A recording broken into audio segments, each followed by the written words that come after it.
Yo, what's going on, guys? TRX here, and today I'm going to be talking about Black Ops 3 and specifically how to get rid of Black Ops 3 FPS drop and stuttering on the PC. Of course, this doesn't happen on the Xbox One or any of the other consoles, so this is going to be a video on the PC. Quick disclaimer, I just wanted to quickly mention that there will not be any little tips and tricks that I can give you on any of the settings to change, because really there's nothing you can do, and I'm going to tell you why depending on what operating system you use. I tried everything. I tried fucking with the settings, fucking with the config files.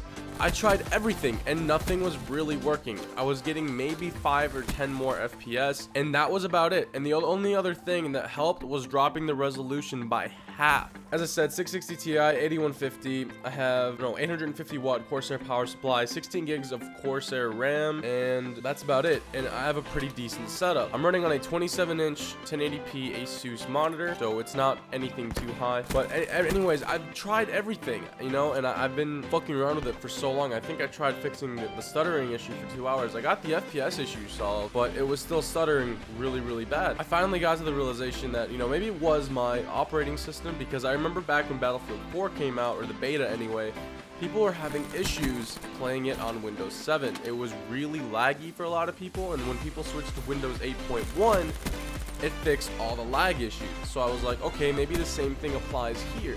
So I said, fuck it, and switched over to Windows 10, and that is the only solution that I truly believe there is for fixing this problem. Now, if you're on Windows 7 and you have a genuine copy of Windows 7, meaning you bought your PC, or you bought Windows 7 and got a product key, then you should be fine, and Windows 10 is a free upgrade.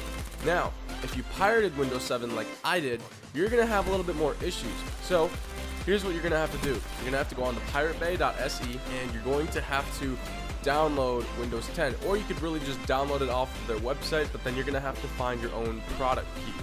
So I did find one that worked, and it was for Windows 10 Enterprise, but the only problem that I had and the only mistake that I made was I didn't turn the updates off, and I also did not turn my internet connection off while installing this product key, which in the long run, the next time I restarted my PC and the next time it updated, it basically told me I have to reactivate Windows because of the fact that this key was already used by a lot of different people. So if you're going to go the route I went, which is pirating it, make sure you use the key, and then make sure you turn off the updates for Windows. This isn't going to hurt your performance that much, and it's not really going to affect you all that much unless you don't have a good antivirus system such as Malwarebytes. Let's get back into Black Ops 3. I started the game, not really expecting anything to change because I'm a pessimist. I was like, alright, let's see what happens. So I kept my settings the same as they were before, and I got double the fucking frame rate. Double, straight up double. I went from 70 to around 140 on the same settings, right?